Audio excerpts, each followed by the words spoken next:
Okay, we have a bit of a follow-up video today. Well, it is a follow-up, but by technicality, the video doesn't exist anymore because YouTube didn't like it.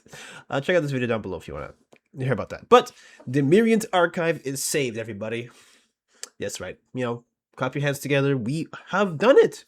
And so, if you, well, the video's gone, but in my last video on this whole topic, there was actually something I mentioned called the Minerva Archive that I was looking to actually basically archive this entire instance, because remember that the Minerva Archive is going down on March 31st.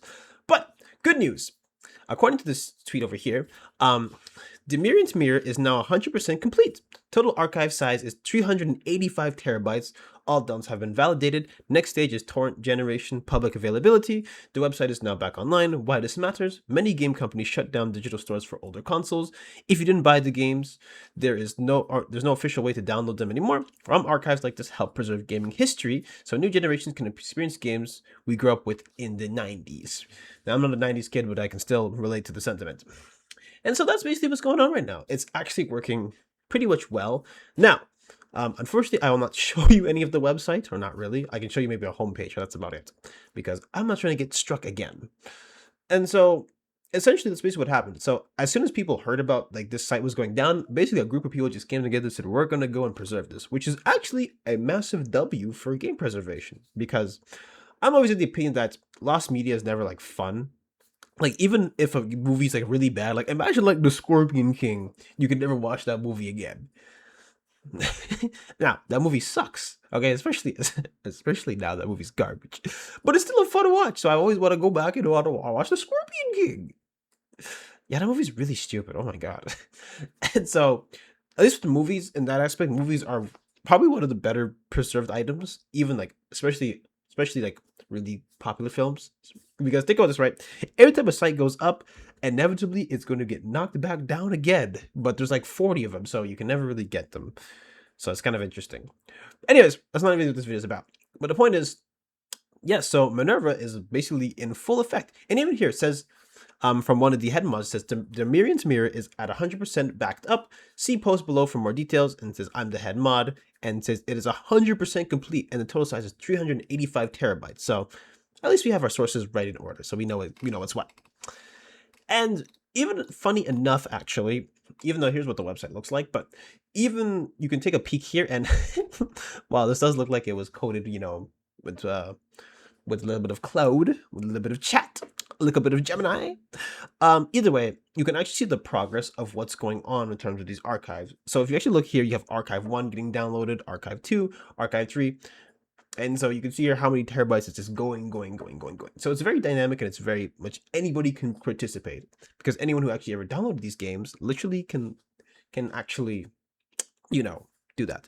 So that's where we are now. But, I mean, it's in the event that hopefully this video doesn't get taken down, but essentially that what I'm trying to say is, while this is all great, there's actually a really big reason, and I'm going to hammer this home again and again, why sites like these are so important. So let's actually talk about it. So it is inevitable that any form of hardware is going to degrade at some point, okay? If you bought the PS1 back in 1995, okay, and you played it every day for, oh my god, like 30 years, guess what? Eventually, it's gonna probably stop working. I'd be surprised if it still works right now, actually. Heck, even like the PS2 is very old, and I mean, while it's a great console, guess what? It eventually goes down.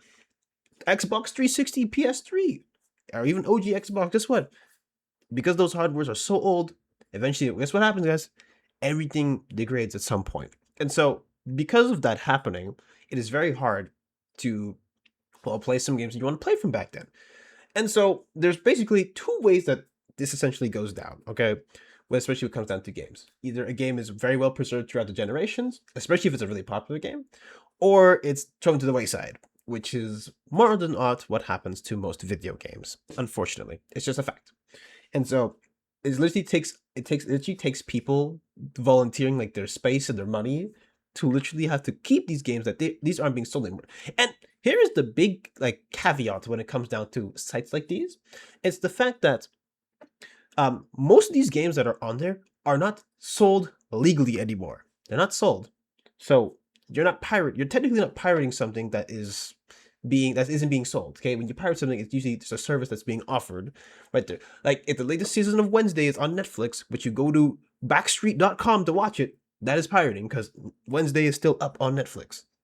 That's pirating. But if Earthworm Jim Attack of the Roaches is no longer being sold anymore, and you want to emulate it, you're not stealing it, because even if you pay like a reseller, the money you pay a reseller is not going to the developers who made Earthworm Jim. Is that actually a game? I don't even know. And it's not going to it's not going to the company. So literally nobody's gaining anything except the reseller. But to give some games their flowers, let's look at a game like Final Fantasy VII, like OG. Now, I know a lot of people might be saying, why are you picking Final Fantasy VII? Well, and because like remake got made and Rebirth's coming in and Part 2's coming out, but did you know that, especially if you played the game, OG is still actually available at the store? So if I go to the PlayStation Store right now, you can literally see it's actually on a 60% sale. Now, this game should be sold for like $2 because this game's old as hell, but whatever. So, in a case like this, Square Enix is going to get a cut because you're paying for something they still sell. So you don't have to go and emulate Final Fantasy VII OG. Now, maybe some dialogue or something, maybe, but other than that, it's like the game is pretty well preserved throughout generations. So you don't have to go there. Like if you really want to go check it out and you don't want to play the remakes, you can go and do that. But it's kind of crazy. Now, the other side of this is the fact that you have something like Nintendo, where Nintendo is really bad at preserving their games. And so, for example, here, if you guys remember like Vim's Lair, they actually received a notice on their website that literally says here, Vim's Lair has been asked to remove many games from the vault on behalf of Nintendo, Sega, Lego, and the ESA. Most of these games and the hardware to play them haven't been sold in decades. Ultimately, it's their prerogative, so these games are now gone for good. So literally a whole bunch of games that aren't even sold anymore, and the hardware is not sold anymore either, it's not made, got to take it down because, hey, it came out and swinging. And so you can even see, like, well, I'm not going to show you, but here's an image of what that could look like. Now, it's blurred YouTube, so you can't, so don't come swinging at me now. And so, now, you'll be asking yourself, okay, how is Nintendo so badly preserved? Well, my friend, allow me to educate you. So, if you actually take a peek, I did like Pokemon Black and White in the last video, but we'll do a different one, okay? We'll do Pokemon Ruby and Emerald, all right? And that was around, what, like the early 2000s those came out too? So, if I want to play Pokemon Ruby, all right? So, it's not sold legally anymore, because if you actually go to the Nintendo store right now, and I'm going to show you, you cannot buy Pokemon Ruby. Now, they have stuff like Red and Green and Blue are resold or whatever, but not Ruby and Emerald. Now, where is the only other place I can go to get that?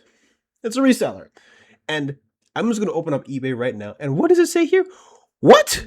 $155?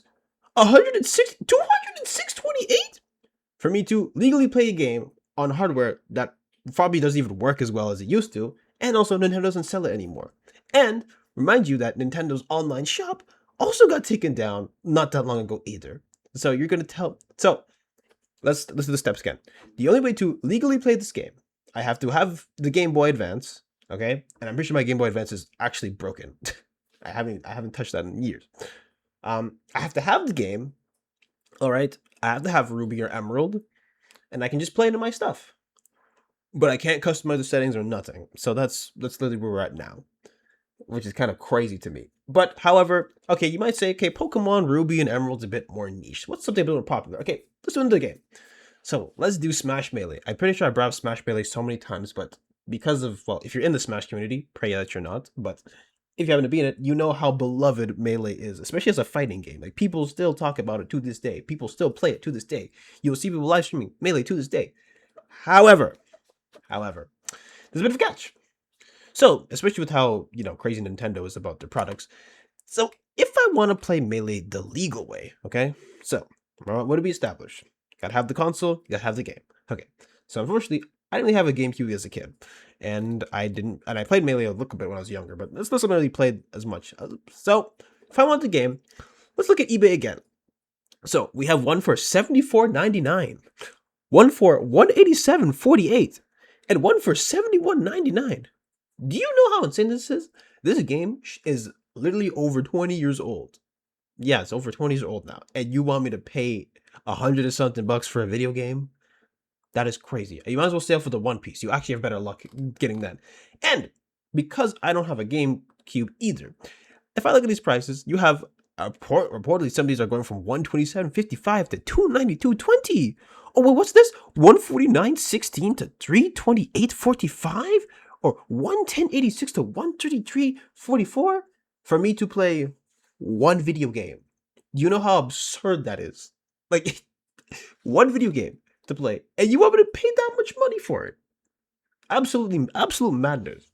And also something about the retro game market that people don't really like, that people don't really realize or people don't really talk about, because I'm not really into it, but from what I've heard, these resellers are literally trying to spread them cheeks open as much as humanly possible, which is kind of insane because it's like you want to get rid of it, but you want to make the most money possible. And of course, with certain rarities and this and that, you want to make that. It's basically, honestly, it's basically scalping, but under a guise of it's being legit because it's actual scalping. But you see, that's the whole point. And so instead of giving money to these resellers that are basically giving you a defective product already, it doesn't matter how mint condition a game or a product is, hardware is going to degrade, okay? And especially now, oh my god, I just forgot about this. Especially now, when it comes down to something like a GameCube, for it to connect to your TV, it literally has to have the red, the blue, no, sorry, the red, the yellow, and the white cables. Man, I'm really showing my age with this. You guys have those 3 cables, okay? And so, some TVs don't even come with that anymore. So, you have defective hardware, and you have to have old cables on these new smart TVs that don't even have this feature anymore. At least I believe most of them don't have it, but I could be wrong. But you get the point, okay? Wow, I'm really showing my age. But that's the whole thing. Because so for me to play one video game, I gotta go to all these hoops when in reality, if you just emulate a game, and I will say again, that it's not sold anymore, okay? Not legally sold anymore. We checked the store. It's not sold in there. So for me to just play a game, to just emulate it, guess what? Wouldn't that be a better option? Absolute madness to me. So anyways, so that's kind of the whole point. Like, this is why, how'd you call it? Emulation is such a great tool to have. And hopefully YouTube doesn't slap me about it. All this to say, the fact that a project like this got off the ground so fast is genuinely like fascinating to me, and you can actually even see their progress in their GitHub, which is really, really cool. And they're so letting anybody help to the point where you can literally download this. Download this, but you can just like play with the code on your own locally and see what you can do about it, which is really cool. Which is why, at the end of the day, it's really cool to see people come together to actually like save a product such as this, because like I said, when it comes to the stuff that isn't sold anymore or stuff that you don't have access to or like lost media, it's great that you have a chance to play it again. And even if you're not going to touch it ever again or you're never going to look at it, at least you have the option. But I do want to preface that the site is actually not like fully operational yet, so you can't use it, and I can't endorse you to use it. But I am also not your father, so do what you want. But you get the point. So I cannot endorse it legally, but hey, take a peek if you want. Okay, it's a free country, or at least, actually no, with all the surveillance going on, it's not really free anymore. That's kind of crazy. At least more surveillance. Whatever. Anyways, pretty cool to see stuff like this going up. But anyways, if you enjoyed this video, make sure to like, comment, subscribe, and follow my social in the description below. But that's it for today. At least emulation wins again.